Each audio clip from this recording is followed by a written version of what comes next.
Ladies and gentlemen, you are now listening to Oh, you didn't know? with Tony Reavis. What up, everybody? If you don't know, I am Tony Reavis, and welcome back to Oh, You Didn't Know with me, Tony Reavis. Sorry, I tried to keep rhyming. Didn't work out, but I'm back. What up, everybody? How you guys doing? Episode 12. This is a late episode. Yes, I missed the deadline of the day it normally is, but I still brought you one. Here it is, and I'm excited. It's a good episode. This is an awesome episode, worth the wait, all right? So thank you guys for listening. Shout out to all my people listening, old-time listeners, people who follow the podcast every week. I got people in Norway. Shout out if you're listening in Norway. You know who you are. I appreciate you for listening. Shout out if you're watching back home in Seattle in the 206, 253. What up? I appreciate you guys listening back home. All my friends in New York, Los Angeles, all across the country, and all across the world. I appreciate you guys for listening. It's crazy. It's crazy that, I don't feel like it's a big deal. And it's really not. I'm just having fun doing this podcast and stuff like that. But I have people, message me when there's no podcast or whatever, and they're listening to it. I got people listening all over the world, which is crazy. It's so exciting. I'm so happy that you guys are here listening. I really appreciate and love you guys so much. So thanks for tuning in. Appreciate it. And stuff this week that you didn't know, that you're about to know. That's why it's called Oh, You Didn't Know. Because if you didn't know, you're about to. So thanks for listening. Thanks for tuning in. How you guys doing? Hope you guys had an awesome week. I sure did. Seahawks won. My fantasy teams won.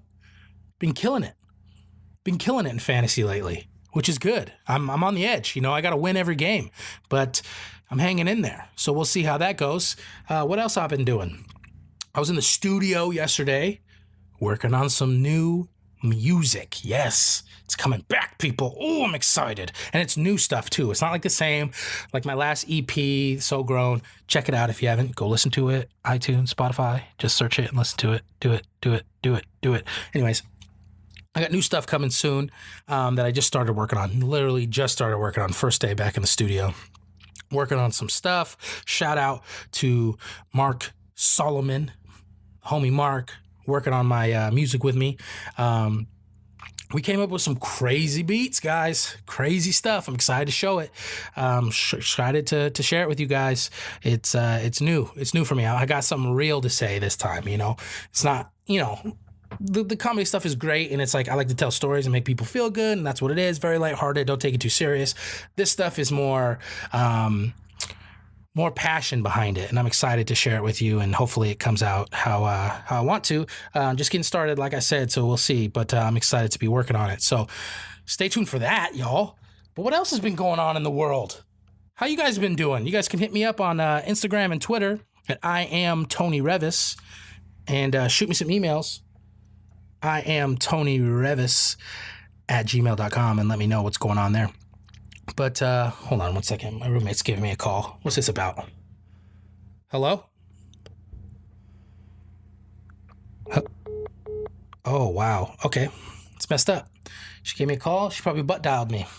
So thanks, Karina. Anyways, back to the show. I'm not even going to cut that out. That's just part of the podcast now. She'll love to hear that. But yeah, how you guys doing? Hit me up on the Instagram, Twitter. Send me an email. Let me know how you're feeling. Be a part of the podcast. What do I got going on today? I got an awesome guest, amazing comedian. She's hilarious. And if you're in the LA area, she does shows all the time in the LA area. We're going to talk to her a little bit. Her name is Karina Assad, sister of Mahdi Assad, who was on the podcast earlier, because we did Brother Husbands together. And Kadi's actually in one episode. Mahdi is her, I know we're getting confused, Kadi and Mahdi. Kadi, who's on the show today, is her older sister, and she's an amazing comedian, like I said. She was a part of the Brother Husbands show. She was in one episode, but she was, involved along the way, helping the whole show. But I had Maudie on when we released the first episode of Brother Husbands, which, by the way, if you haven't checked out Brother Husbands by now, something's wrong with you. You need to watch it. All 5 episodes of season 1 are out now, so check those out.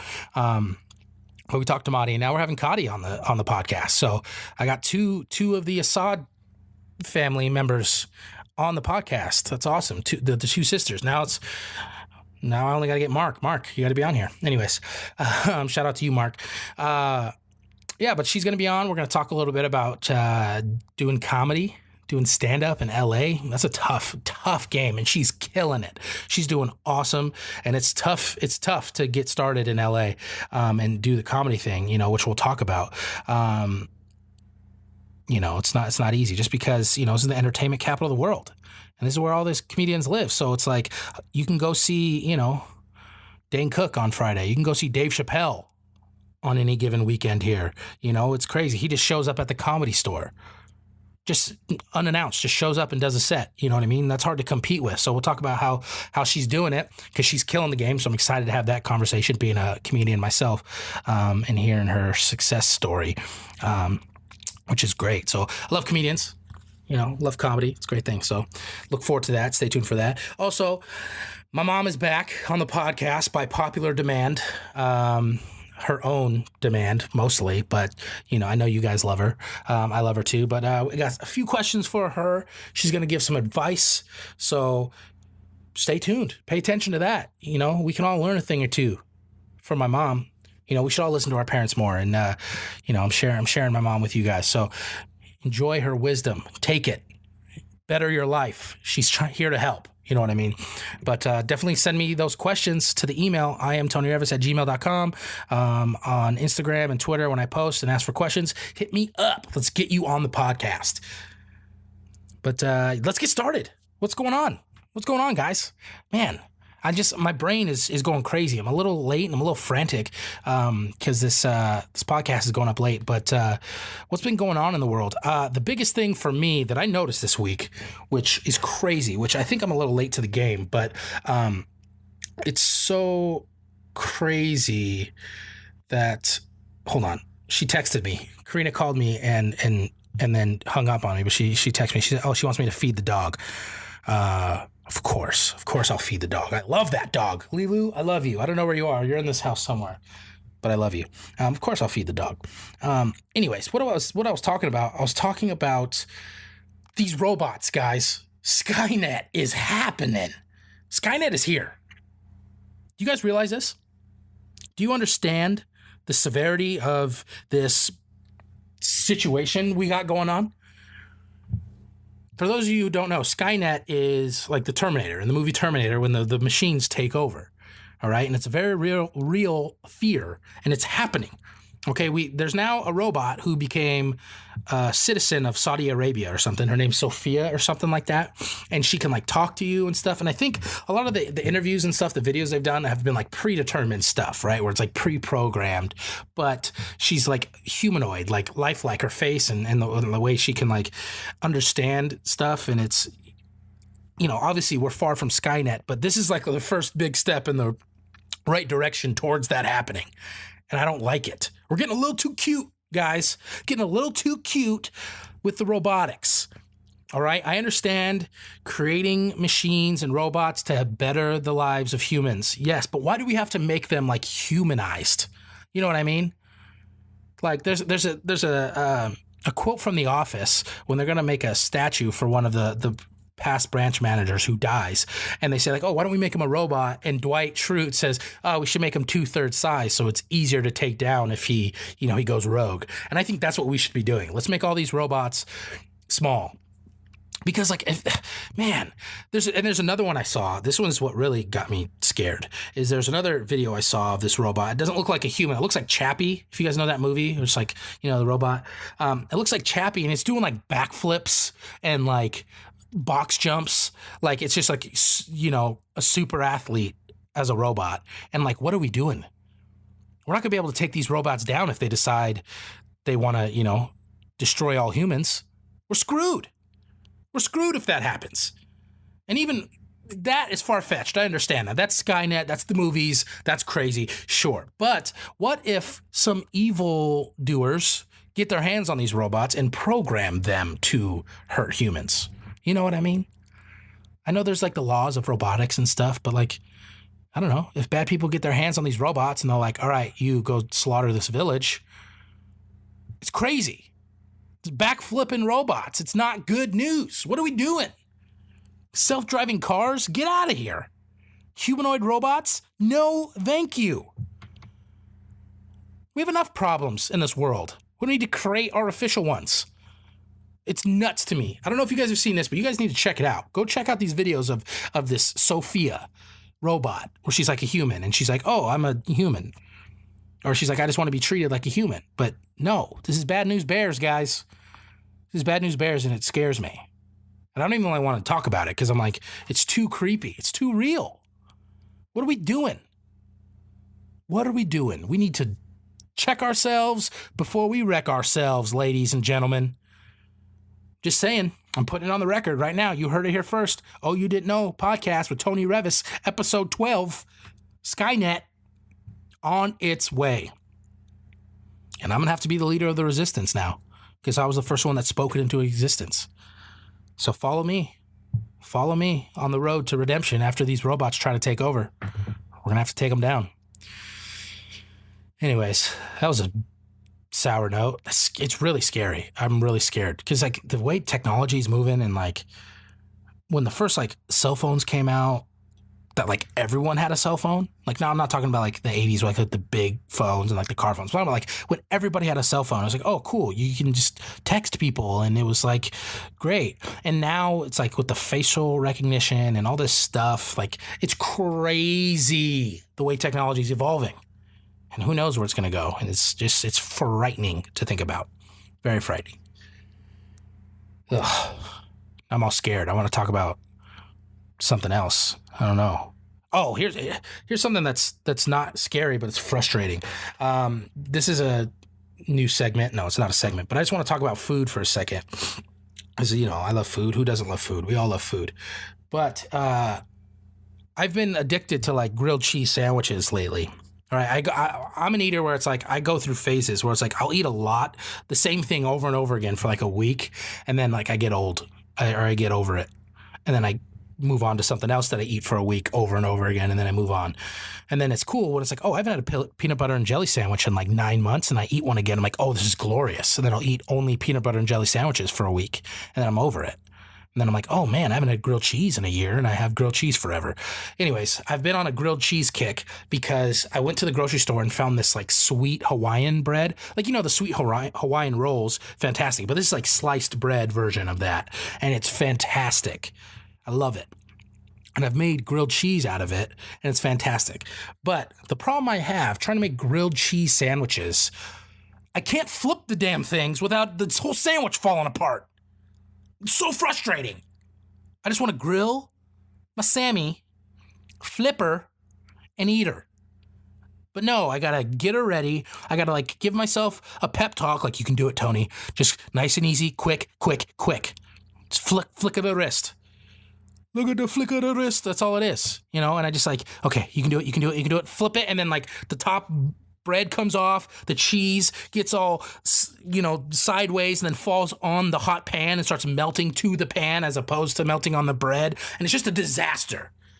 I can't stand it. And I don't get it. My dad would, you know, he'd make grilled cheese at home and he's just like a pro, like the best grilled cheese maker in history. He knows exactly when to flip it, never burnt, never too light of a grill. Sometimes I don't grill it enough because I'm scared I'm going to burn it. I don't find that perfect medium. I either burn the SOB or it's like just still slathered in butter because I haven't cooked it enough. There's no happy medium for me. But my dad is just like, boom, flipping it like Guy Fieri in there, just killing the game. It's amazing. That guy can cook. Not anything crazy, but like, you know, these simple things, he cooks the hell out of them. You know what I mean? Like we have tacos at night, boom, slaying the tacos. Forget Taco Bell. He's just killing it in the kitchen. Nothing, you know, he's not going to come up with anything, you know, insane. You know what I mean? He's not going to run a Michelin star restaurant, but he's sure whipping that grilled cheese up like nobody's business, tell you that much. And I did not get that gene. I did not. I have trouble making cereal, let alone a grilled damn cheese. I can't do it right. It's crazy. But I just don't understand why. I can't flip it. The centrifugal force just isn't, I got to flip it harder, but then I'm scared to flip it too hard. And it's crazy. I try to use 2 spatulas even, where I put one under, one on top, and then try to just like flip it real quick. And that even doesn't work for me. Give me some tips, guys. How do I make grilled cheese the right way? I don't know. I want to know. Please tell me. Oh, I'm hungry though. Thinking about grilled cheese makes me want to eat some. Makes me want to eat some grilled cheese. What else is going on in the world? I didn't really have anything to talk about this week because I've just been frantic. I've been busy with other stuff, doing the music thing, doing, getting back into the gaming videos. I've been focusing more on getting those out more on a frequent basis. So definitely make sure you check out, if you're watching this on the YouTube channel, hit that subscribe button for me. Please do it. Hit subscribe so you can stay tuned on the other podcasts we're going on and check out my gaming videos and see if you're into those. I think they're pretty funny. I think they're pretty funny. Some of the edits I do, I'm like, that's funny. Even my mom commented, the other day, because like I've been talking about the gaming videos, and she knows what I'm doing. It's just it's not for everybody. I understand that. So if you're not into the gaming videos, that's fine. But if you think you would enjoy it, give it a shot, and you might be surprised. It might be like, oh, this is funny, But even she was like, you know what? I did laugh at this, and she didn't think it was. And it's like she's not into video games, but it's just goofy. I say funny things and I do funny edits. So check it out. youtube.com/iamTonyReavis. I got gaming videos on there. I got this podcast. I got my old music video, Dope Ass Day, on there. Check that out. I'm going to have new music that I'll probably put on there whenever it comes out. Probably not for a while. But yeah, I'm looking forward to that. I just did a photo shoot with Brent. My man Brent White, who was on the podcast a few weeks ago. He's an awesome photographer. We shot on film, which is crazy and looks so good, because I'm going to have some new assets for the podcast and for my channel and stuff. The podcast, when you're watching on YouTube, will look a little different. It'll look cooler. So I'm excited for that. So shout out to you, Brent. I'm super into people just getting out and doing stuff. You know what I mean? I'm always down to be creating. I always want to be creating. And it's good to have friends that are like, hey, you want to go do this? And they're like, yeah, let's do it. And it doesn't have to be this whole big process. You can just go out and make art, which is awesome. So I'm, happy about that. So shout out to you, Brent. And I hope you guys are having a good week. And you guys are having a good time and you're enjoying life. Life's too short not to enjoy it. We got the holidays coming up. Time with family. Hopefully you get to enjoy your families and enjoy some fun times. I'm looking forward to going home back to Seattle for the holidays. That'll be good. I haven't been home since it's been August. It hasn't been that long. Usually it's a lot longer. Usually the first half of the year I'm gone the entire time. Usually I'll go home for Christmas and then I come back to LA after the new year, and I'm like, I don't go back until like the summer if I'm lucky. Sometimes not even that. So the end of the year, I usually get to go home a few times. I'm sad I'm not going to be home for Thanksgiving like I talked about, but that's all right. Thanksgiving next week. That's crazy. We're like less than a week away from Thanksgiving, which is great. So I hope you guys all enjoy your Thanksgivings. I hope you have a good time with your family. Eat up that turkey. Eat it up, baby. The gym can wait. Get back in the gym afterwards. Oh, it's another thing. DDP yoga. I'm still working on it. Doing some yoga. My scale is out of batteries, so I don't have a progress report for you guys, but I'm getting back into it. Like I said, I was rough for a few weeks there, but I'm getting back into it. So I'm gonna get new batteries and get back on the main track for the updates and stuff with you guys. But DDP yoga, convenient. Still love it. Makes me work hard, and it's good stuff. So, but yeah, eat up on Thanksgiving. Eat up. Don't worry about anything else on that day. You know what I mean? One day of, good food with your family, that extra piece of pie, it ain't gonna kill you, people. It ain't gonna kill you. So enjoy yourselves, okay? Enjoy yourselves. Enjoy the holidays. the debate will finally end after next week, where it's like, oh, is it too early for Christmas? Like, it's too late.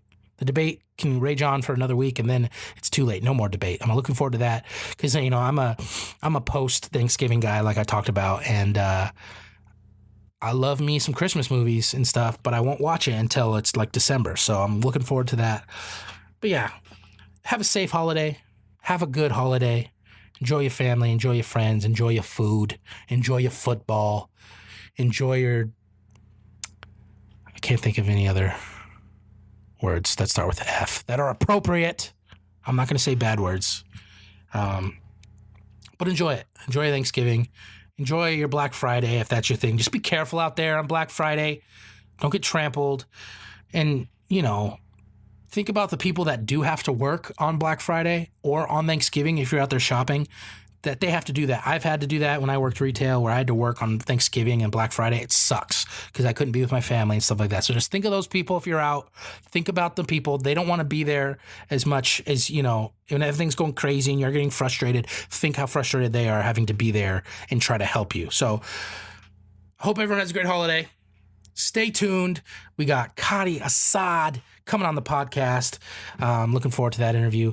Amazing comedian. So stay tuned for that. You're going to want to hear her story. She's hilarious. She's awesome. And then I'm going to call Mom, and we're going to talk a little bit. All right? So thanks for sticking with me and listening to the podcast, even though it's a few days late. I love you guys.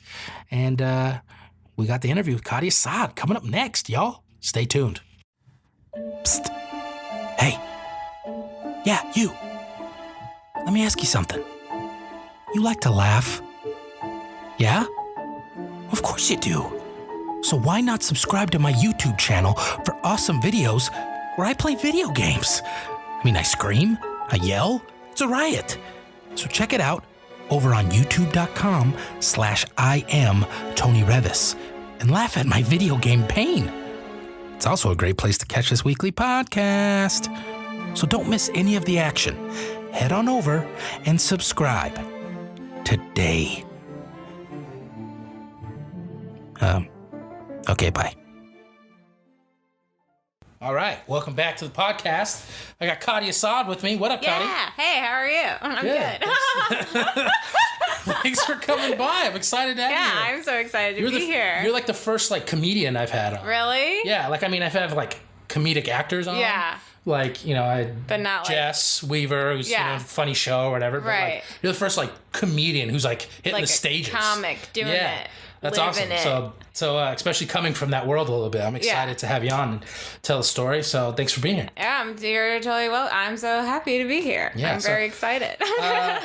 Cool. So go ahead and just introduce yourself, what you do, why you're here, that kind of stuff. My name is Karina Assad, or if you're on Facebook, it's Karina Assad. Yeah, that's Spanish R. Yeah, because Facebook has asked for your full name. But yeah, I do stand up. But I actually started as an actor, much like Madi. I studied acting like my whole life, and I got into acting because I watched The Lion King. Wow. Wait, like the musical or the animated movie? Actually, it was Lion King 2.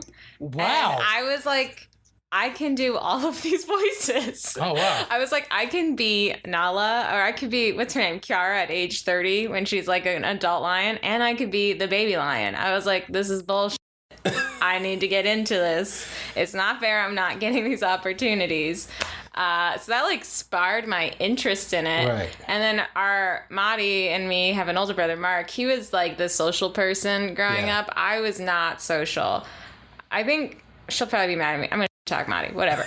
Madi's always like, he's the favorite one. Everyone likes talking to him. I was like, yeah, Mark's really fun to talk to. Yeah. Like, you and I, she's fun to talk to. I'm not fun. I was not fun to talk to as a kid. I didn't like talking to people. I wanted to like just observe because I was shy.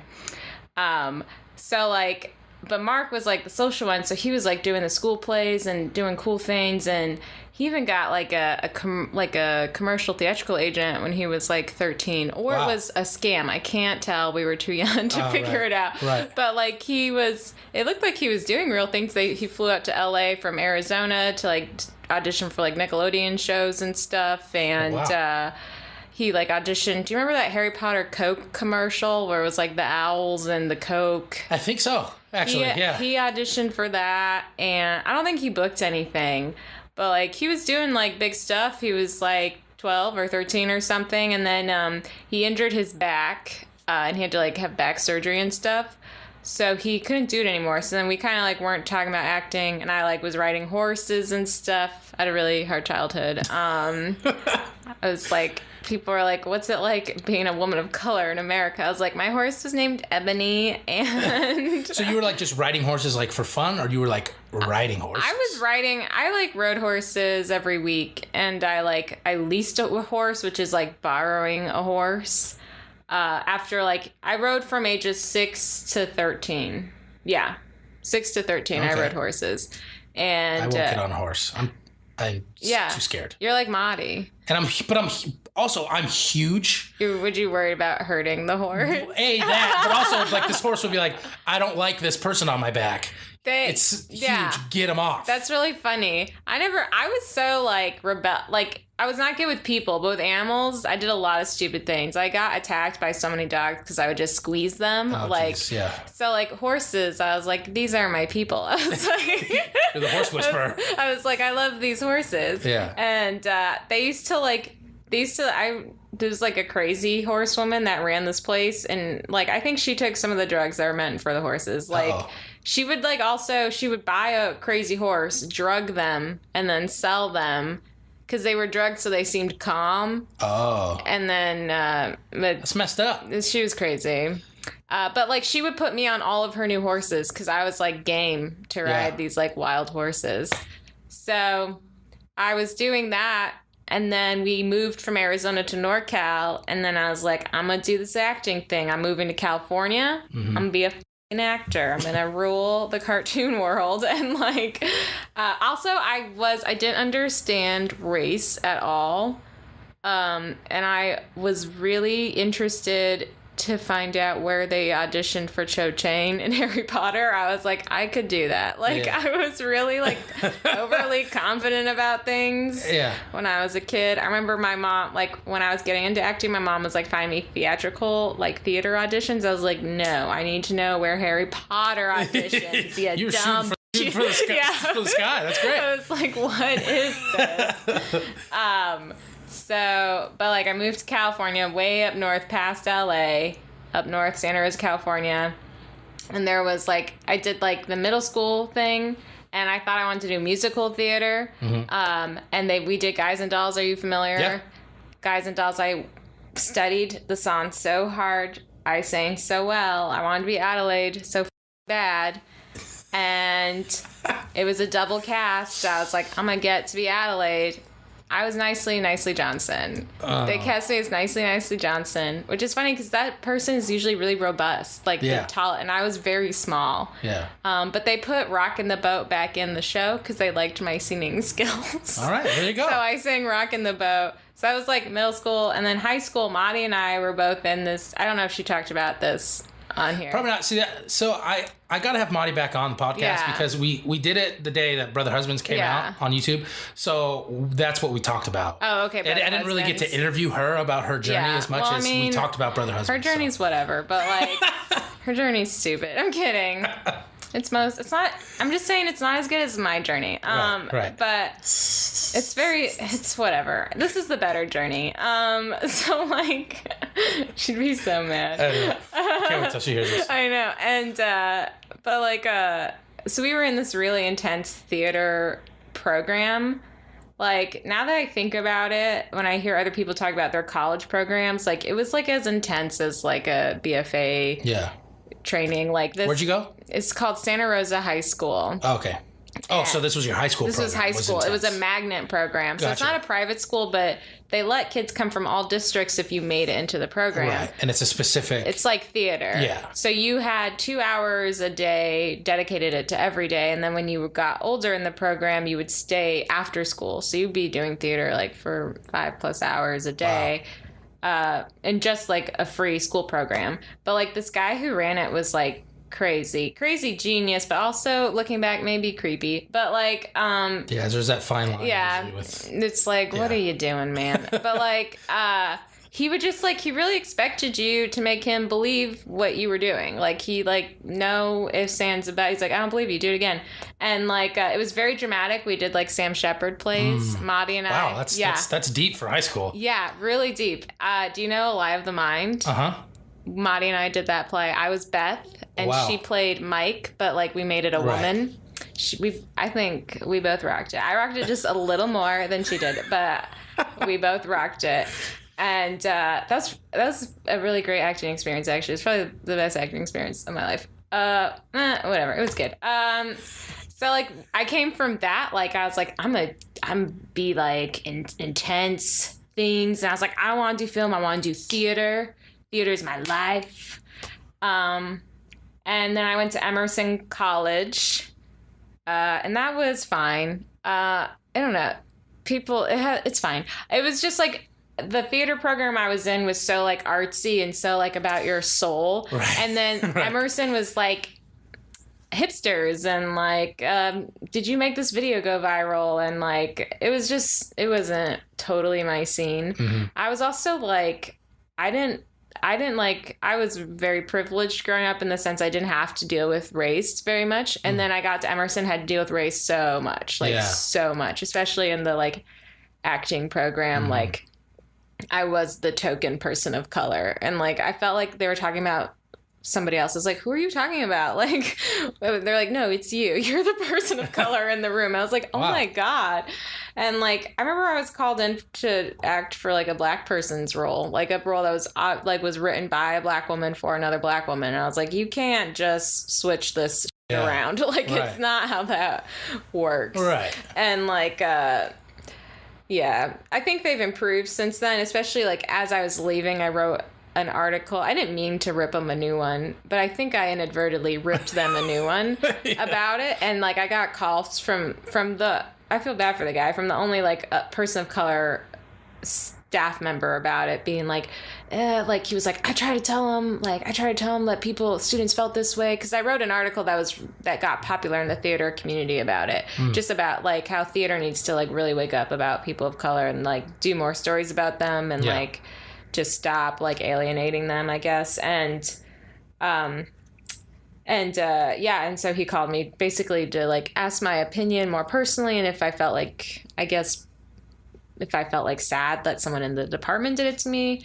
I think they've like gotten better about it since I've left. It looks like they have more like brown girl theater groups or whatever. So I did that. I did Emerson, and I did that whole experience. I swear to God, 2 years before Hamilton happened, I made a Hamlet with all black and Latino kids. Oh, wow. And it was like, I produced it and I was Ophelia, and it was like talking about the same issues Hamilton's talking about. You missed it was like ham. It was like, when it came out, I was like, shut the up, Lin-Manuel. You don't know the story. He's a much better storyteller. But yeah, I was like really into like theater and like social justice at Emerson. Mostly, I don't know if anybody really wants to be into that stuff. They just feel like they have to, they have to do it.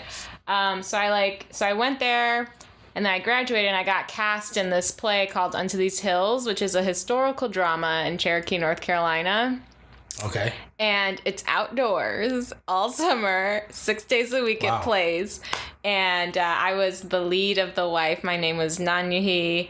It's the story of the Trail of Tears of the Cherokee. And it takes place, like the show, all of it is on the Eastern Band of Cherokee's reservation. And it's like really, I think it's really cool. I had like a great time there. And like, it's just like, it was like really, I think the first time I really felt like home with a group of people, like more so than my Emerson friends. Like we were all these like different kind of brown kids, like hanging out, doing this show. We all felt a little out of place. And I felt like all of us had felt out of place in our brownness in our own lives too. Right. Like we weren't like, no one thought we were brown enough or white enough to do anything. And it was like kind of cool to be in this show. It was also like kind of hard, the living, I don't want to the show. It was like hard in its own ways, but it was like really fun. So yeah, if anyone's in the South, anyone listens to this in the South, you should go check out Unto These Hills. Give them support. It's a really great show. It happens every summer. So I did that, and I was like, this is my life. I love theater. Theater. Yeah, you were on that loves train. me. Yeah. I was like, there was like people, adults telling me their sad stories about theater, and I was like, not me. Yeah. I found my way. And then I moved to LA to do theater. Just a heads up, kids, don't do that. Do not move to LA to do theater. It's a really bad move. I moved to LA to do theater, to be a part of this Latina theater group. And it was the worst thing that has ever happened to me. Yeah. It was so bad. It was You and Monty both horrible. had real bad experiences with different theaters in LA. We're just kind of... But like, I'm a little less than her. Oh my God. I kind of tune out when she tells stories, so I'm not sure what you're referring to. No, I just remember she was in a play and it was just not a good experience. And I feel like she copies my experiences. she was like, yeah, I don't think I'm going to do plays out in LA anymore. I feel like doing plays in like to do theater in LA, you have to really want to do that. I experienced, like, I wrote my own play. Yeah. Because I was like, man, I do not want to do any of these plays. Yeah. Like, any of this theater, I was like, I'm going to do my own show. Yeah. Because, it can be rough. I just don't think theater in LA has the innovation that other mediums do in LA. Right. It's not the focus. Yeah. It's few and far between. Because I've seen some great theater in LA. But then I've seen, like, stuff, I'm like, oh. Yeah. I gotta take a shower. Like, it's bad. Yeah. Well, for me, it was like, I really liked, I think as I got, like in high school when I was in that program, I loved performing. Yeah. I loved performing. And then when I got older, it was like, well, now I want to send a message, especially with the Hamlet stuff. Mm-hmm. It was like, I have a really specific message I want to send. And then I started writing articles about theater. And so I became really like message oriented. Right. And then I became a part of this group because I liked their message. And then they were a part of like, they were in LA to be a part of this bigger Latino theater festival. And I just kind of felt like everyone... It wasn't really, they said they had messages, but it also was like oddly competitive between each other and like really like they just were worried about like, oh, this person's attacking us. And it was just all this like stupid drama. And it was like, one, no one's being paid. And two, like, I feel like you should be worried about your audience. Like, what is my audience doing? What's my audience feeling? And I felt like, you know, when you put on a show, it's really hard. The first concern is getting people to come. But I just felt like when I was there at that, besides what I didn't like about that group, I also didn't like about the overall festival. It was about the artists. And I was like, instead of what are we saying to the world? Right.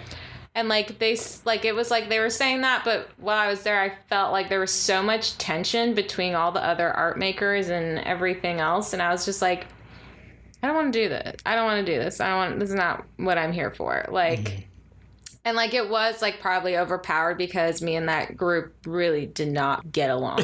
We were not. And that's not fun because like that's what makes art great and that's what makes theater great is when you connect to the people you're working with. Yeah. And so it can be tough when you don't feel that. Yeah. It was really not good. Yeah. They'd probably say I'd quit. I'd say I was fired. Like, we both don't want to take blame for the situation, probably. Right. And I don't speak with them. But it was like, I felt like I failed. Like, I epically failed. And they also, like, kind of made it sound like, they're like, we're not going to talk you. But it was also like, we're going to talk you to other people. So I felt like I couldn't, like, I lost everything I worked for. Like, my integrity in theater, like everything was like gone. And I like died in a way. Like I was 30 pounds heavier when I moved to LA. I drank a lot. I was heavier. I lost it. It felt like I woke up and lost 30 pounds. Like I was so rail thin and it was because I wasn't eating. I was so upset that I f***ed it all up. It felt like, looking back, I did f*** it up, but I also felt like they f***ed it up too.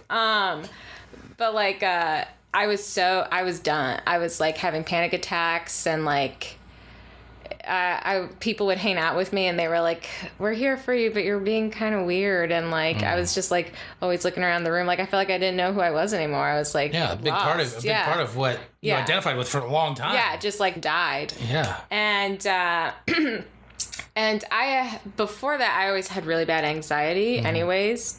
So it was like and I was a binge drinker. I don't know if I was an alcoholic or am an alcoholic, because I guess that status never changes. But like, my drinking was like really bad. Like I was like peeing everywhere and like I couldn't drink without blacking out. Like it was really bad. So I had to stop drinking and also having this mental breakdown. And also I had this other sort of side mental breakdown that carbs made me have mental breakdown. So I stopped eating carbs. So I just was a lot like, of change going on. It was just like, I wasn't drinking. I wasn't eating like other things people were eating. And so it was like I would walk around, I didn't know who I was. Like, it was like I wanted to be around people, but I didn't know what to say because I wasn't drunk to have conversations anymore. So, like, it was like, who am I? And I kind of lived in that space for about 9 months. And it was the worst. It was horrible. And then my mom... This is like a little ad for anyone going through a bad time. My mom hooked me up with this treatment called neurofeedback, and I can't like recommend it enough to other people who are suffering with depression, anxiety, PTSD, anything like that. If you can afford it, it should be under insurance because it's so helpful, but it's not. It's called neurofeedback. And it basically retrains your brain to be healthy. Like it retrains it to not like... Because a depressed brain works a certain way, right? And anxiety, and then a healthy brain works another way, and it retrains it to be a healthy brain. And it was like, it saved my life. I'm like, I don't know where I would have been without it. Like, yeah, that's interesting. Yeah. So I started doing those treatments, and from that, I got a job at Kitchen 24 in Hollywood.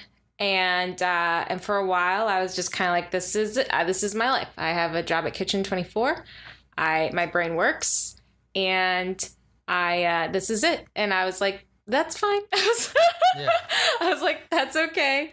And I was like this weird kind of time where it was like, I just accepted that was it. And that was like, it was interesting. It was like, I was like, I failed. I'm not where I'm supposed to be. I'm supposed to be this great theater maker, and I'm living in Hollywood, a place I never saw. I was like, I'm not going to Hollywood. I'm an artist, you know? Yeah, right. And I worked the late night shift at a stupid diner. I didn't think it was stupid. I actually loved kitchen. But it was like, it was fine. It was like this time in my life where it was kind of fun. I was living this different life. And then, there was also like a guy involved in that whole breakdown thing. I was sort of dating this guy, and that went bad. And then from there I was like seeing other guys, just like I had this crazy one night stand in my apartment lobby with a German man. And that was really interesting. Oh, wow. It was caught on tape. Oh, jeez. We didn't have sex. But the security guard waited for us to get dressed to come tell us that we were on tape. I thought that was weird. Yeah. That was like... And it was kind of like, hey guys. It was like candid cameras, like, surprise! Yeah. We've been watching. My gosh. So I was just like living this like life. And then all of a sudden I was just like, it was near my 24th birthday. And I was like, I'm ready to go back to doing things. I'm ready to be proactive again. And I was like, I'm just, whatever I'm going to do, acting or whatever, I'm going to do it. I don't need to be paid for it. I'm going to do it. And I remember telling people like, cause I was thinking of improv, but I couldn't decide on a class cause they were too expensive and everyone has like, this one's the best and this one's the best. Yeah. So I was just like, I remember telling people at Kitchen, I was like, I'm going to do stand up. And they're like, okay. And I was like, yeah, I'm going to do it. I was like, I'm going to do it. I'm not going to take a class. I'm just going to do it. And they're like, okay, yeah, go do it, man. Yeah. And my friend was in town. My friend Issa was in town. And I went with my other friend, Tessa. And I have to name this other friend or else she'll throw a fit. My really best friend, Mara De La Rosa, was here for me the whole time and was a really great friend. There you go. Got the shout out in. I just need to do that or else she'll kill me. But so my friend Issa was in town. And my other friend, Tessa, who I do a lot of comedy stuff with, Tessa and I were like, we're going to do stand-up for the first time together at iOS Mike. And and we went, and Issa was there, and I wrote this joke that I still tell about an eating disorder, and it did well. And I was like, and I wasn't nervous about it too. I was just like, did you get to go up early? Was it the iOS like open mic, like name out of a hat open mic? Yeah, it was. That can be a real of a night sometimes. Oh yeah. Because it's like, man, like that's kind of what I want to talk to you about a little bit too. Like, and it's funny how you said like, oh, I'm not going to take a class, I'm just going to go for it. And that's literally the way you got to do it. Yeah, yeah. People always ask like, what, how do I get better? Or like, do you have any tips? And I'm just like, you just got to do it. Exactly. You got to get up there and suck and get better and better, and you just got to do it. You just have to do it. And what I noticed about, from Seattle and then out here, it's like it's tough in LA because I had a buddy who was at Comedy Store last week and Dave Chappelle showed up. Yeah. And it's like, oh, what a great way to get, like what great entertainment, right? So like as an up and coming artist, like in Seattle, it's like there's nothing like that. People go to open mics just to be entertained. Yeah. Here, it's all people going to do their set. They're not paying attention for the most part. They're doing their stuff. And if you don't get up early, there might be 4 people left in the room when you go up there. I'm like, well, I'm not going to do my stuff because I'm going to think it sucks. Yeah. So I'm just going to just work the room, these 4 people. Yeah. Because if I do the stuff I wrote, I'm going to be like, oh, no one's laughing. This is garbage. Yeah. And it sucks. So how's that experience been? I gotta say, because I failed. I f***ed my life up, right? So I came as we all do. Yeah, I was like, nah, I'm gonna do stand up. So I came in like no f***s ablazing. Right. Like that's an just important like thing to do too. I'm just like, I already failed. Like I'm already a loser who can't eat food. Like I'm just like gonna come up here and say what I gotta say. Yeah. And if they don't like it, a lot of people don't like me. Like, it's okay. And I think that's just continued. Like, I think I honestly just wore myself out so much with my anxiety and drinking earlier in life that I just can't really stress myself out about it anymore. Like it's a good place to be in, I just right? killed myself. Yeah, like in a weird way. In a weird way, yeah. But it's a great place to be in now, especially with the things you're doing. Like stand-up comedy's tough. You gotta have that. You gotta have. You just kind of gotta be like whatever. Like I actually ate earlier tonight. I went to an open mic. It was all dudes, which is fine. But we had an argument about not an argument, but a long discussion about Louis C.K. And then I got up. And I feel like I kind of lectured them about it. And then I got up and they really did not laugh at me doing my stuff. Yeah. And maybe it wasn't, maybe they just didn't, they didn't find it funny. But it's like, I think as a stand-up who wants to get better, or like a stand-up in general, you just got to go out every night. Every night is a new slate. And even if it's 4 people in the room, try your stuff. Right. Unless I one time was at a bar and the people at the bar would not shut up. Right. So I just had to talk to them. Right. I was just like, what are you doing here? Right. And that's the thing you gotta debate. It's like, man, like it can be tough. And it depends if you're in a room full of other people, other comedians who are doing their set, or if there's people that are actually there to listen. Yeah. You kind of gotta gauge the room and see, especially with those open mics when you're testing your stuff. Yeah. Yeah. I think like when you're like Eliza Schlesinger, like those like little, her open mics are like 1 a.m. Comedy Store shows, right. And so, but like until you're that, like I think open mics they're just so essential. Like there's no ifs, ands, or ways about it. And I think if I don't trust it when other comedians are like, you don't need to go. I'm like, you need to go. Yeah. Like you got to go. It's the only way you're going to get better. Right. You just have to get up. You just have to do it. I remember. Go ahead. Sorry. And I just realized too, or I think about too, like, and this goes with comedy or music, just anything you do, anything that you put out, any content you create or whatever. And it's like, if you go up there and bomb, whether it's, stand up or you put out a song and no one's really vibing with it, or like there's some people are, but other people are like, oh, this sucks or whatever. It's like, there's some people are just haters in the world. Yeah. And it's like, they're not going to like what I do, but it's like, you don't make it for that person. Yeah. Because there's going to be someone who likes it, and that's who it's for. Right. So it's like, you can't focus on like, oh, these people didn't like it. This sucks. You never know why they didn't like it. You don't know why. Yeah. And I will say I feel like there's some people who do the same stuff and it never gets a laugh. It's like, you got to listen. If they're not laughing, you got to change it. Right. Like, but, like my favorite comic is probably really different than your favorite comic. We like different things. Yeah. So yeah, just like you just got to do it. I forgot what I was going to say about that. Oh, when I first started, I got advice from 2 different comics. And the first advice, I was telling this one comic, he was like really nice. He was from Boston. And his name's actually Mike Malloy. He has a stand-up show at the Nerd Melt called On Deck. Everyone go check it out at 9 p.m. But he gave me this advice that was like, he was like, I was telling him, I was like, yeah, I'm doing it like 4 times a week. And he was just really blunt. He's like, oh, you're not going to get better. He's like, you got to go every day. Yeah. You have to go every day. It's the only way about it. And I was like, oh, okay. And I was asking him, he's like, I go out from 6 p.m. to midnight. I'm gone. And he's like, you don't have to do that, but you do have to go out every day. Right. People that bounce around, they do one, hit the next. Yeah. So it's really, and like, I feel like, especially with actors who are getting into stand-up, they kind of, they're like scared and they want to do it in front of me. And I'm always like, you can do it in front of me, but it's not gonna be solidified until you do it in front of others. Exactly. Like, so yeah, I've had that conversation with a few different people, even like sketch people. I think it's because it's different, you know, so like different. They just perform for their friends. Like, but like, comedy is really, and that's what I think is magical about stand up is that you get to reach so many different people. Yeah. Like it really is all about what your message is, and which is why I think I like married myself to it recently. So yeah. Which is what? What's kind of your... I don't... Just put you on the spot. Yeah. No. I don't give whatever makes money. How about that? I've talked about race in my set. I just talk about myself, which I love.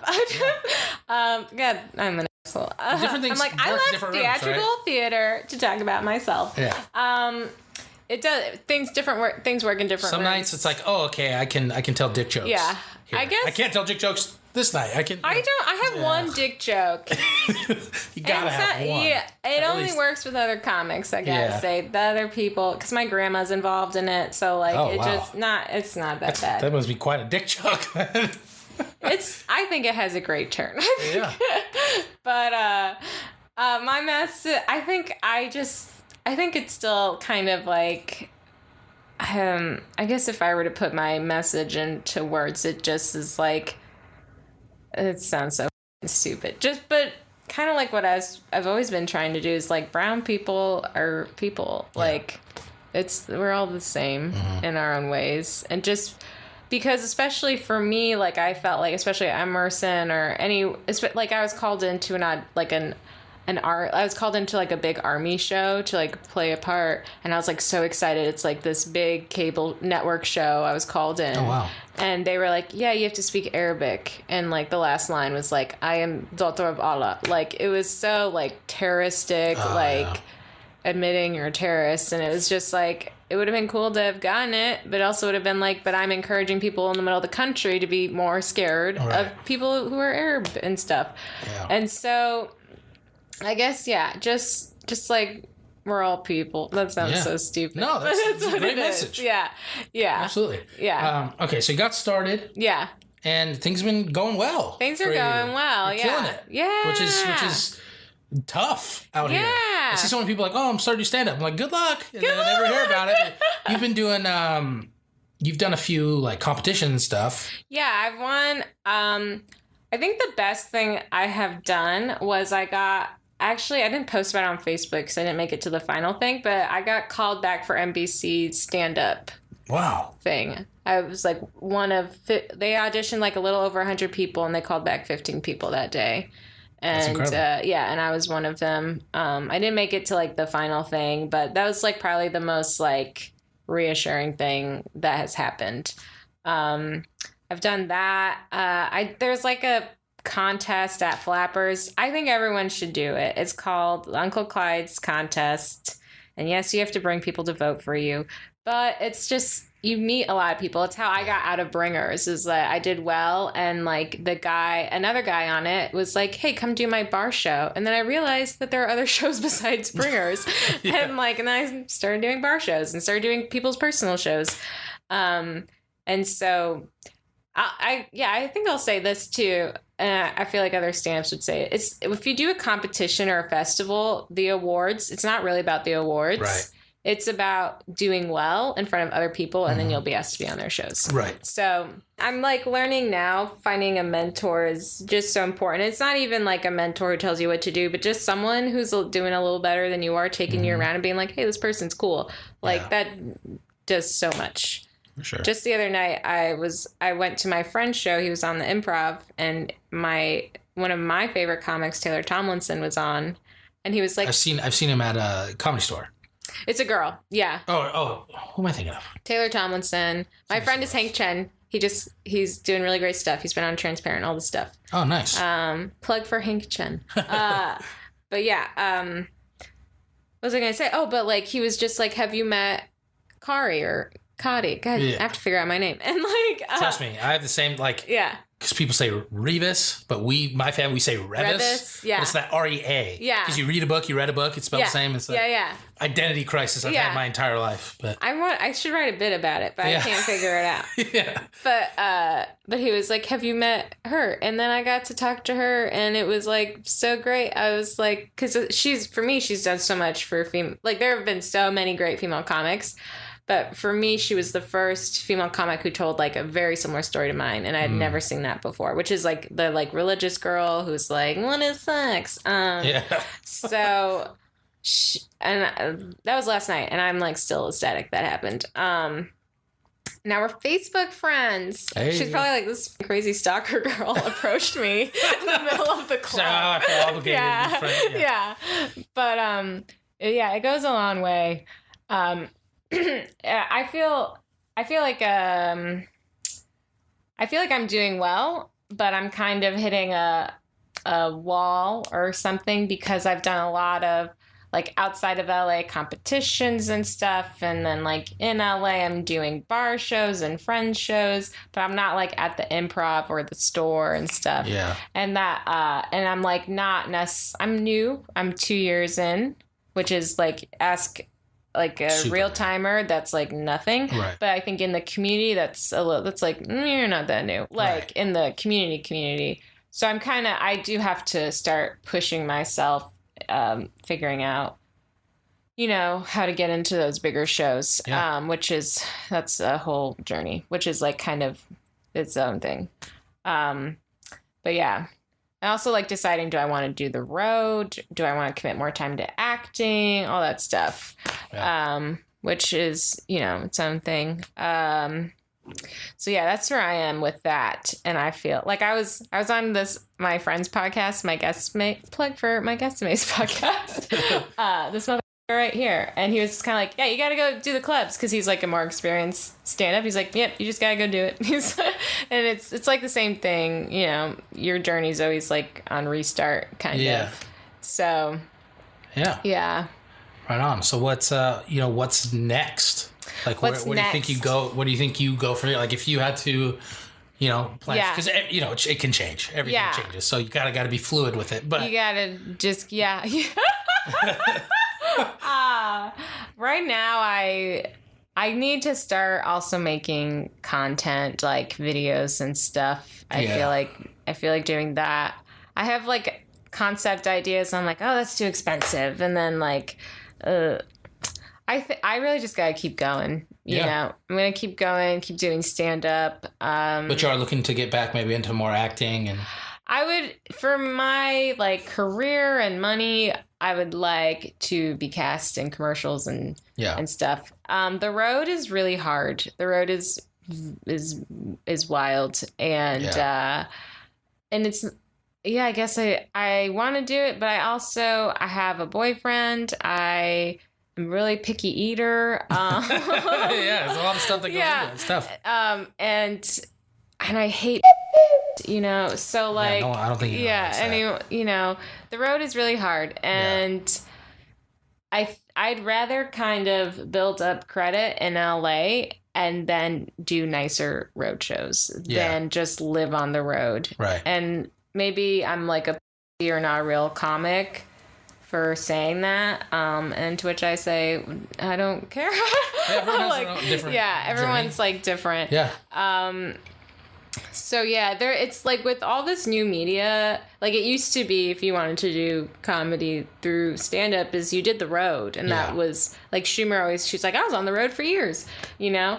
But now that's like not you don't need to do the road as much anymore with all this like if you get any TV credit at all, huge benefit in the stand up world. Like doesn't even matter your skills sometimes, like just like huge, like on great shows, club shows, you know, because they want to put it on their flyer. You've seen this person on this. Right, exactly. So I feel like I am a little more aimed to doing that, staying in LA, trying to build up who I am here to avoid the road a little bit. I would still love to travel and do it. Like I think to be in front of other crowds that aren't LA. I've done it a bit.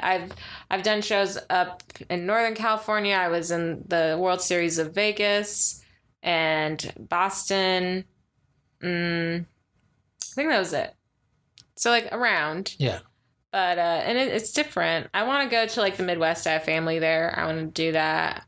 But yeah, I'd like to, if I felt safe and if like Mark and if Mark could travel with me, ultimately, I would do the road. Shout out to Mark. I did shout out Mark earlier because I talked about getting back into music. And I was like, Mark Solomon. Yeah. Let's look off. Hell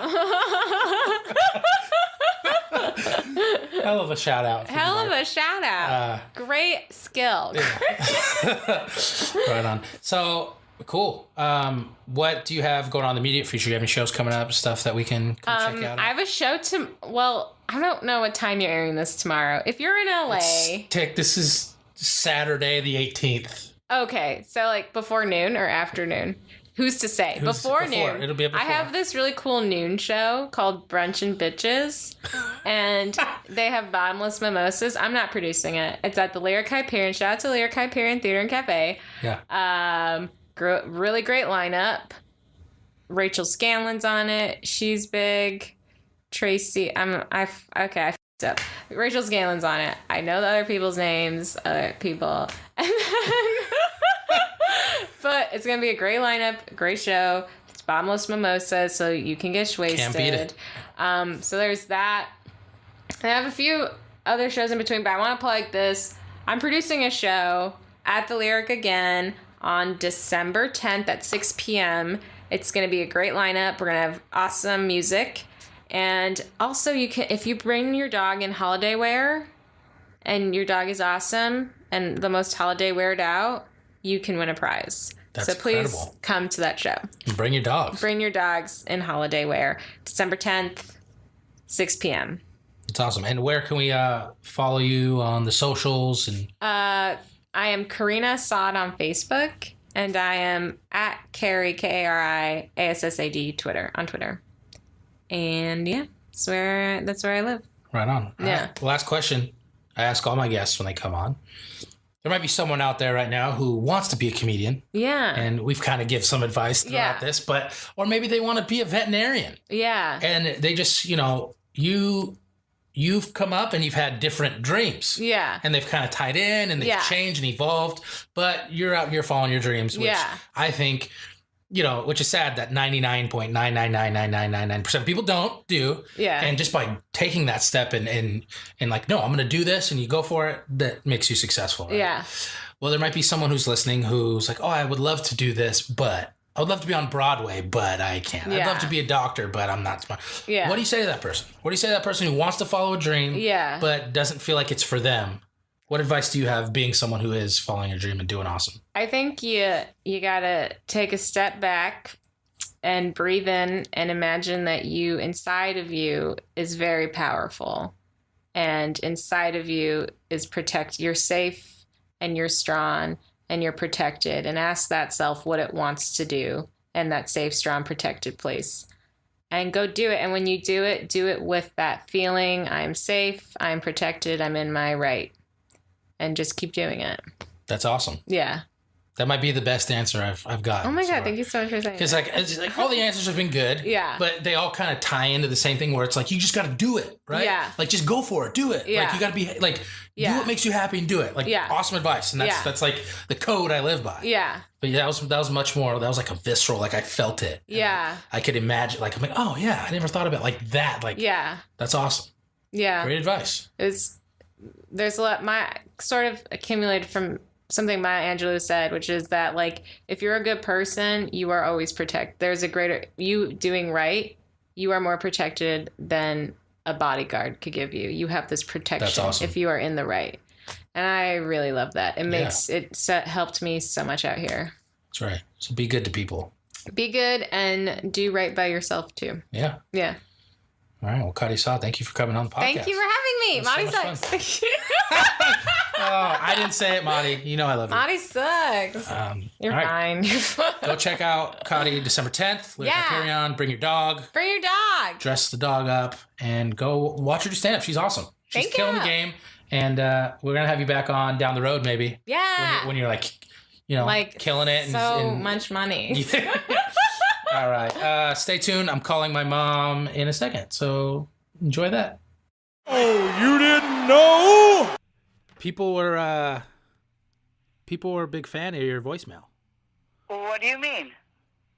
People liked your voicemail that you sent me. Oh, they liked. Yeah, really. Yeah. Did anybody really listen to it? Yeah, it was. Because I posted a clip of just that voicemail on my Instagram, so and people were cracking up. So you got your fans out there. Okay, I told you. Yeah. Told you I had fans. Yeah, but we're going right now. So. Oh. Yeah. But yeah, what's up? How's you ready for the holidays? I am gearing up. I'm getting excited. Probably more this year than in the past few. I don't know why. Oh, that's good to hear. It's like I already told your dad, he's getting everything out of the garage, and we're going to do the yard and put the lights up, because we haven't done that since 2009. Are you? No, it hasn't been that long. Mm-hmm. It has. But I had this is like kind of an ongoing debate with people about when is it too soon for like Christmas time? Oh, yeah. Well, normally, the day after Thanksgiving, you're good to go. That's what I said too. But some people are November 1st, midnight after Halloween, boom, Christmas tree. They're ready. And they're listening. Yeah, that's because we've had years of being kind of groomed for that, because all the stores have it out. But when I grew up, it was right after Thanksgiving. Yeah, that's how I feel. But I'm going to start earlier than I normally do. Yeah, the spirits got you, I guess. Yeah, I'm really excited. I'm like, whoa, I wonder what's up with that. Yeah, I know people are already listening to Christmas music. They're watching Christmas movies. They got the tree up. We decorated our apartment a little bit, but like we don't have a tree or anything. We're waiting until after Thanksgiving to put a tree in our apartment. But we got some stockings up and stuff, and and Christmas lights hanging up, and it does make me feel better. I like it. See, nothing wrong with that. Yeah, but I won't watch like I'm waiting until like the day after Thanksgiving. I'm gonna watch The Grinch. Like I'm waiting for that. But I've watched a couple of Hallmark movies. By accident. Okay. That are because it's all about Christmas on the Hallmarks. Yeah, gotcha. In fact, I thought of you. I thought, why don't you get on that Hallmark channel? Yeah, I don't know. I think it would be great. Maybe. I'd love to see you in those little romantic maybe one day. stories. Yeah. Yeah, so I just wanted to ask you that because I talked about that last week on my podcast. There's a debate where it's like people, so I wanted to see how you felt about it. And I grew up. It wasn't. It's just I noticed, as the years have gone by, Halloween, there was Christmas in the stores on Halloween even, Right. Right. Which is crazy. I don't like that. Right. But I'm kind of to the point where whatever. That's what I said. I said, like, for me, I'm not going to put a tree up. I'm not going to watch The Grinch. But if you want to put your tree up November 1st, like, more power to you. I'm not going to. Right. That's where I'm at. I'm at that right now. Whatever, go ahead. Right. You know? Right. It's the when do you take it down question. Yeah, because you never want to. It's depressing. Well, I think the only times I've felt like that is when I put my stuff up late. Yeah. Because then, you feel like, oh, my gosh, because, taking it down's an asshole. I have friends, though, like Dane's family, they're, like, very on it, where it's, like, day after Thanksgiving, like, their house is decked out. Like, right. It's, like, that night they're working on it. And then it's, like, I remember going over there, like, December 26th, and it was, like, Christmas never happened. Like, they're on it. Right. Some people are like that. We've been Clockwork. the Christmas lights on the house the entire year family before. Yeah, we have. Oops. We just don't turn them on at night. Right, yeah, we just unplug them until Christmas but comes. Normally what I like is it's like the day after New Year's. Yeah, that's how I feel too. I take everything down. Yeah. Cool. So yeah, I just had to do a little callback to last episode. And anybody that doesn't do it my way, well, they're just stupid. Right. That's obvious. I wanted to know that. I did have, I asked around if anyone had any questions, and I got a few, but here's a good one that I had a friend ask, because she was like, does it have to be a funny question or can it be serious? I was like, no, it can be serious. Sure. So okay, sure, it can be serious. Yeah, she's a mother, and so she had a question for you, just kind of calling back onto your experience, your first time being pregnant. Yeah. How did you feel about everyone who had like been pregnant before you telling you their horror stories? And like, how'd you feel about that? Because she would like get frustrated. She's like, why are you telling me these horror things? Like, this baby's got to come out, and now I'm scared, Oh, you mean like how horribly painful? Yeah, like it's like, oh, there's going to be a terrible experience, and you're like, oh, thanks for telling me that while I'm pregnant. Yeah. Like, yeah. So how'd you deal with that? I didn't. I mean, gosh, I'm trying to remember. God, you gotta remember, that was a lot of years ago. Right. People didn't do that to me that I could think of, and I ended up with a C-section. So my very first experience would be a horror story that I would tell someone that would freak them out. Right. But basically, I was just excited, and I didn't nothing was going to be that way for me. You know what I mean? It was like, yeah, whatever your story is, fine. But I don't know. People didn't really do that. I'm sorry that happened to her. Yeah. Yeah, it's a bummer. I don't, but I can understand, like, hearing a horror story, and you're like, great, like, this has got to happen anyways, and it's like, now the thing that bugged me the most is I had two other girlfriends pregnant at the same time I was, and we were like, I think I was like 2 months later than them, and they were like a couple of weeks apart in having their kids. Mm-hmm. And 2 weeks after they had their kids, they were back in a frickin' bikini. That bothered me. Yeah. Because that wasn't happening with me, thank you. Yeah. So. I need to have, I want to have Grandma on to tell a story, because I heard a story from Grandma once that was hilarious about, where, they wanted a boy, right? Yes. And didn't get one for a while. Not 7 tries. 7 tries until they got the boy, and right. And this is before you could know the sex of the baby beforehand, right? So right. So you had to wait until you gave birth to find out. And correct. And yeah, she has some funny stories about popping out another daughter and being upset about it. It's pretty funny. She cried. Yeah. That's so funny. Well, Jackie, my sister, is named Jackie because my dad's name was Jack. Mm-hmm. Because I don't think they were going to have any more. Right.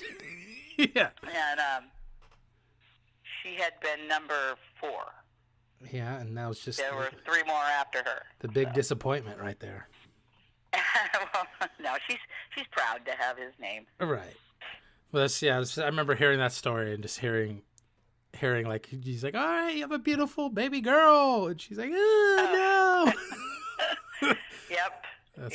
That's quite something. And then, Ricky was upset when I was a boy. Oh, he was mad. He was really mad because we did find out, if you were going to be a boy or a girl. Yeah. And both your brothers went to it. And we went to dinner afterwards, and he wouldn't even get out of the van. He sat in the back with his arms full. He was so mad. That was funny. And how did Timmy? He wanted a sister. And how did Timmy feel? He didn't care. Timmy was always so happy-go-lucky. Whatever. Yeah. It didn't matter. You could have been either. That's so funny. Well, screw you, Ricky. Yeah, screw. I'm glad you were disappointed. Well, maybe he'll have a bunch of girls, and then he'll realize, oops, I should have had boys. No, I'm just kidding. And I'm kind of scared to have girls, just because I don't know. Like, I would love to have girls, whatever. But like, I don't know. I'm scared I'd be that too protective father that would Nah, you can't be too. That's what I'm saying. That's what I'm afraid of. But be close with her. And that's why I'm like, communicative. I want boys. And then everyone always says like, no, I see you having girls. I'm like, don't you put that on me. Don't you jinx me. You'll have what you'll have. Yeah. And you will not care. Yeah. I won't. Well, I'm not. You really won't. I'm not close to that being an issue anytime soon anyway, so. Thank you. Well, you don't want grandkids? What's up? Oh, I love grandkids, but I really prefer everybody get married first. Yeah, everyone get taken care of first. Being the mother of the son is different than being the mother of the daughter. Right. When you have children out of wedlock, you're really messing with me. Yeah. Because if you were my daughter, I would always see that child. Right. It can be tough. No matter what. But you got to remember, if something, you know what I mean? Say right. You didn't stay together. Right. Me as grandma, I would get screwed. I'm telling you, I'd get screwed. So well, no worries. I want marriage and a happy one. Well, I'm not close to any of that stuff right now, so it's all good. Oh, I'm not? No, I said me. I'm not close to any of that stuff. Yeah, and that's fine. Yeah. I got a long way to go. I got a long road ahead of me. Yeah, I was 29 before I had my first kid, so. Yeah, well, I mean, that's coming up for me. Well, you gotta. I'm 26 and a half. Yeah, well, I didn't expect them having anything at your age, so yeah. You got time. Yeah, I got time. Anyways, well, awesome. Well, I'm looking forward to the holidays as well because I get to come home. Hopefully, we gotta get. I am looking forward to that. We gotta get those flights taken care of so I can get up there. But it's good talking to you as always. Yeah. Your fans will be happy to hear you again. Oh, and I just love them so much. I just want them to know. Yes, for sure. We got to get you on. My reason for living. We got to get you on Instagram or something. I think you'd get a lot of fans. You'd like people. Oh, are you serious? Like my listeners would like to follow you on Instagram. I bet. I don't even have a clue. What I know. I could teach you. Would do on that. I could teach you. Anyways, all right. Well, I'll talk. Kid. I'll talk to you soon. Love you. Love you too. Bye. Bye.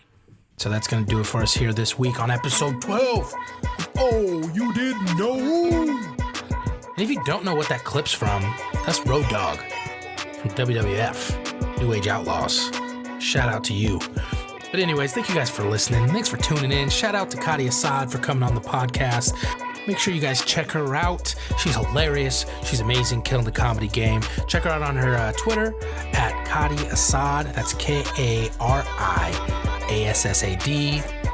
Follow her there so you know what she's up to. All the dates that she's going on, comedy dates, that is. Dates that she's in bars and clubs and doing comedy shows. Check her out there. She's got a show coming up, like she said, December 10th that she's producing. Bring your dogs. Lyric Hyperion. Check it out. But that's it for us. Shout out to Mom coming on podcast again, talking a little bit about the holidays, talking about childbirth. Not something that you always want to talk to your parents about, but hey, me and my mom are close. But that's a pretty funny story about my brother crying because I was a boy. Suck it, Ricky. And maybe one day I'll have my grandma on to tell that story about her crying when she kept giving birth to girls. finally had a boy. Number 7. Child number 7 was a boy. Maybe we'll have her on to tell that story. That'd be great. I love my grandma. Yeah, that's it for us. Make sure you tune in next week. Subscribe to us on iTunes, Apple Podcasts. Subscribe to us at SoundCloud if you're a SoundCloud user. That's soundcloud.com/OYDK podcast for the podcast every week. Or at youtube.com/iamTonyReavis. Great place to find the podcast because you can find my other gaming videos, music videos, that kind of stuff. Anything Tony Reavis related right there at youtube.com/iamTonyReavis. So don't miss it. Subscribe so you can join the community and you know what's going on with us, and stay tuned. Next week, I'm planning to bring the podcast back on its regularly scheduled day, Thursday. So stay tuned for that. I'm going to have another awesome guest. It's going to be a fun episode. I'm not going to be The Rock. Busy promoting his new movies and filming other movies he's in. He's a crazy busy guy. I'm not going to stop the pursuit, though.